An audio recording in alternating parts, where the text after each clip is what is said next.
الو السلام عليكم. الو السلام عليكم.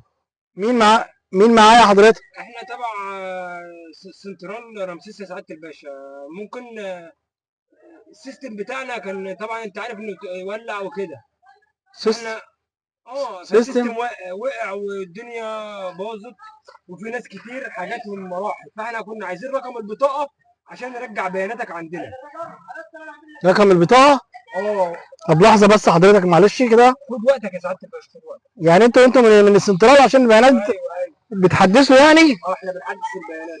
طيب ماشي. لان معظم الناس طبعا انت عارف ان السنترال ولع. ماشي يا باشا، خد الرقم. فاحنا بنحدث. ايوه. رقم من على الشمال ولا من على اليمين؟ من على الشمال. 579 ايوه. 345 ايوه. 203 تمام. 04 تمام. 07.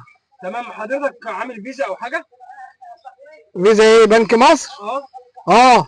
طب معلش ممكن تديني الرقم بتاعها؟ بالرقم؟ اه. طب لحظة كده. خد وقتك يا باشا. انا حافظ رقمه على فكرة. ماشي قول.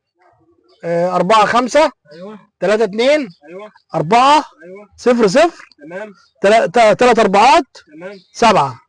طب والرقم السري حافظه ولا نسيته؟ ليه في تحديث برضك؟ طبعا لازم. ماشي. الرقم كلها اتمسحت من عندنا. الرقم السري يا باشا 5 4. 5 4. تمام. في رساله هتجيلك دلوقتي واشوفها وان شاء الله كله تمام. انت كده سجلت عندنا تاني. تمام يا باشا. نرجع التاني. تمام. تمام يا باشا. تمام يا باشا، شكرا. مع السلامة. السلامة. خد يا اسطى. يا حبيبي بالله عليك والنبي، طب استنى بس قبل ما تركب. ايه؟ ما بعرفش اقرا. في جات لي رسالة على الواتس دلوقتي اهو. ماشي. بقول لك تم سحب 50,000 جنيه ورصيدك عليك الحالة صفر. لا والله شوية بس يا باشا. رصيدك الحالة صفر. ها؟ تم سحب سحب كام؟ 50,000 جنيه ورصيدك 50,000 جنيه. يا لهوي يا لهوي 50,000 جنيه. رصيدك الحالة صفر. ده ايه قلبي. اللي حصل مالك؟ 50,000 جنيه. ايوه تاخده ازاي؟ يا لهوي يا لهوي استهدى بالله يا عم، مالك يا عم؟ يا في ايه اللي حصل؟ لهوي استغفر الله العظيم يا رب. سحبوا ازاي؟ 50,000 جنيه. واحد قال لي فستك واحد قال لي بياناتك ومش بياناتك وبعد كده مش عارف. بياناتك ورحت مديله انت البيانات كده وخلاص؟ يا راجل. ما احنا 50,000 بنرجع جنيه. الكلام ده. شقى عمري محوشهم من زمان. الله يعوض استغفر عليك. الله اطلع العظيم بقى يا على رب. مباحث الالكترونيات وبلغ وهم يعملوا اللازم معاك هرجعوا ان شاء الله بامر الله.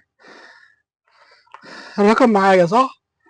لازم اعمل محضر. روح اعمل محضر. ماشي روح يا باشا. ماشي 50,000 جنيه وفي حسابات تاني ليك ولا اديته رقم الحساب ده بس؟ كفايه يا عم 50,000 جنيه كفايه. شوف بقى حسابات لو اديته بيانات تاني. قلبي وقف يا عم، قلبي وقف. استغفر الله العظيم يا رب. طبعا دي صورة من النصابين بطريقة جديدة أو بطريقة استغلال حريق سنترال رمسيس.